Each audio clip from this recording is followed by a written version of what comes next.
Hi, everyone. Good morning. Good morning. Good afternoon. Good afternoon, technically. Welcome to Coffee Talk with Allison and Kelly. We know that Father's Day is coming up, and I wanted to talk to you guys, Kelly and I both, sharing about how to enhance your emotional connection with your children for you parents at home during this time, because the burnout right now is real. We're tired.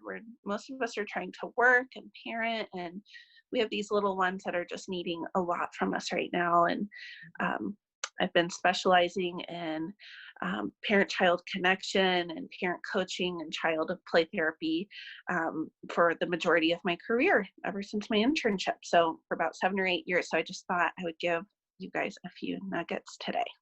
Yes. And Allison, I think we can all benefit from your expertise in this area. As just being parents right now, I think we could use a shot in the arm. So I know you just have some really good basic principles that we can keep in mind through these next few weeks. Thanks. I'm ready for you. Give me what you got. I'm going to keep it short. I'm going to keep it simple. And these are some things that I remind myself when I'm struggling to feel connected to my own child. And the first thing that I think is the number one most important thing in our desire to connect with our child is, are you meeting your child where they are at?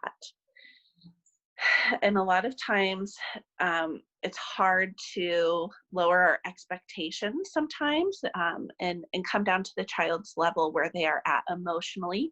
And so often the emotional age doesn't reflect the chronological age.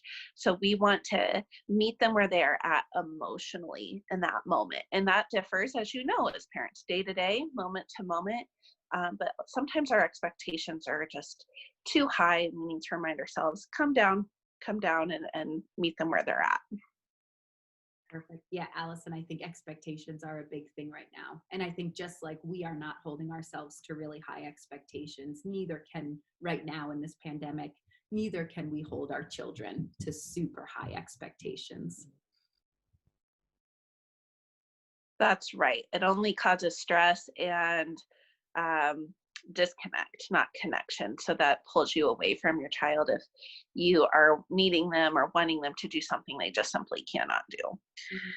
So I have a couple of little acronyms I'm going to share that I came up with a while ago to help us just keep it clear and concise and simple. So we all know about glasses and lenses, and the way we see things through prescription lenses can make all the difference, or wearing sunglasses out in the sun. Those, whatever we put over our eyes, change the way we see. And so the first acronym is C, and I want you to think about, what lens are you seeing your child through? So S-E-E. What lens are you seeing your child through? And so the S is her sensitivity. That lens will help you connect emotionally to them if you're able to be sensitive to where they're at. And the next E is empathy. And if, I know this word gets thrown around a lot, Google on YouTube Brene Brown empathy and watch her short. It's a little animated short. Do you know it, Kelly? No, but I just love Brene Brown, so she has a great short on empathy. It's a really cute little animated video that goes with her talking. And empathy is not about feeling sorry for someone, but just understanding what they're feeling and meeting them where they're at, really. And so the next E is exploration. So this lens you want to be able to see your child through is, am I willing to explore what they're feeling, or where they're at, or maybe why they can't meet my expectation because maybe it's too high, but explore with them.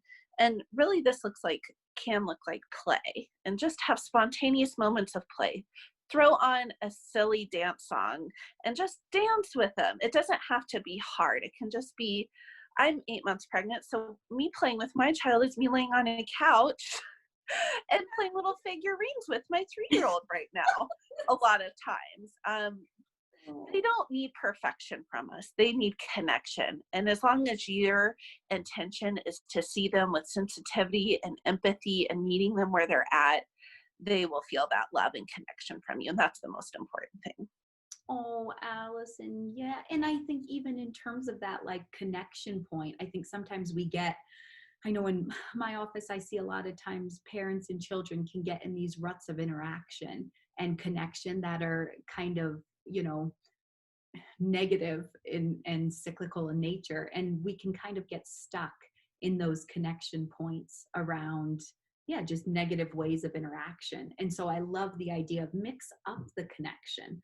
I think sometimes we just have to break kind of that rut we're in with our children. And so for us to realize if we are in a rut, one, and two, if we are in a rut that's not feeling healthy, let's mix it up. Let's surprise our kid with how we respond or what we do, just as a way to kind of even break that neural pathway that's being formed in the I relationship. love that. And I think mixing it up, that often shifts the energy and the connection so quickly for me in my own home. If I'm just in a bad mood and everything's feeling stale and boring, then it's like, it's time for your popsicle bath. You could have a popsicle in the bath today. Or let's go for a drive and go look. I don't know. Just think of something to mix up the energy of something that will bring your child delight and therefore bring you delight, of what's something that will make them smile and laugh. And you don't have to think too hard about it. And sometimes it just doesn't come, and that's okay. But I think your willingness to see your child through the different lens is what makes the difference. Is, can I see what I'm seeing differently? Right. So the next acronym is LOOK, LOOK. Look in the mirror. And this is hard as parents because we've had previous episodes on mom guilt and shame around we're not measuring up. So this is really just an explorative curious. I'm going to look in the mirror and I'm just going to assess and look at myself as a parent through this acronym. And this isn't a shaming, guilting thing. This is just an honest assessment of, am I doing these things? And the first one is, am I level-headed? L, am I level-headed? And if you're not, this is the shot in the arm. Your child needs you to work on that regulation of self. And this is where, as parents, we get to learn how to reparent ourselves and love ourselves, and to learn how to regulate ourselves, not only for us, but also for our child. So are you being level-headed in your interaction with them? The next O is, are you on the child's level? On the child's level. And I mean physically. So often I'm trying to tell my child from across the room, or like I yell out, not in a mean voice, but like, come on, it's time for this. It's time for this. What are you doing? And really what they need is for you to come really close, kneel down on their eye level. And I love to say hands and eyes, and I'll hold his little hands. And I'm feeling that. Hands and eyes. No matter what the age. That's so regulating. So regulating. And that is a physical connection that does something for your brain and their brain. You're touching, and this is a gentle way, and you can kind of lift their chin a little bit just by touching if you need. Hands and eyes. And this is a light-hearted, you can say, what color are those eyes? Are they purple today? To make Allison, you're making me melt. I want to, that just feels so safe. That feels so. Yes, and that's the point, is to feel safe to your child and to approach them with fun. And this, even if they're in trouble, even if they're acting naughty or whatever, get on their level, hands and eyes, and approach them lightheartedly. And once you get those eyes and those hands, then you can say, now, did you hear what I was saying? I was asking you to do something. Did you hear what I said? If they said no, it's because they're kids and they were busy and you were yelling at them from across the room. So what mommy needs you to do right now is to go get your shoes, or whatever it is. Can you show me how you're going to do that? And I know that's for younger kids, but you can use that with all ages, I think, is hands and eyes, because we all need that connection. So level-headed, L-O, on child's level. And the next O is open. Are you being open-minded to them and their needs and to your parenting approach? And this is just what we were talking about a second ago. Mix it up. Are you being open instead of closed? And sometimes we can be, as parents, overly rigid, and this is more for parents that struggle with being rigid in their approach, and sometimes we just need to be a little bit more open. And then the last one is K, and kindness goes a long way, and Mr. Rogers has a lot to say about that, but kindness goes a long way, and that goes back to just approaching them with that delight, that kind-heartedness. And I get it. We can't do it all the time, right? Like, you know that. Like, we just can't. We're humans too. But I think that reminder of my child needs me to be kind. And really, what you need to know about your child is they're not trying to make your life difficult. They're not waking up thinking, how can I drive mom crazy today? They're not trying to manipulate you or hurt you or be obnoxious. They're just kids. They're just kids. And when I remind myself of that, it's so much easier to be kind of like, oh, he's been stuck at home for 90 days. He just needs some kindness here, or whatever it is. So look in the mirror. What do you see? It's such a good reminder. And I think hearing those simple acronyms, yeah, just gives you something to ground yourself right now in the days of parenting. And I think too, like that rupture and repair. I know Andy Colbert talks about this in her book, Try Softer too, but like we know Dan Siegel talks a lot about, we're going to lose it with our kids. You know, we're not, like you said, we're not always going to be kind. But what we know is that the ability to loop back and repair those moments, that ability to reflect, like I wasn't level-headed, you know, I wasn't open in that moment. Will you forgive me? You know, like that ability to loop back and engage with your child when the relationship does rupture or you lose it.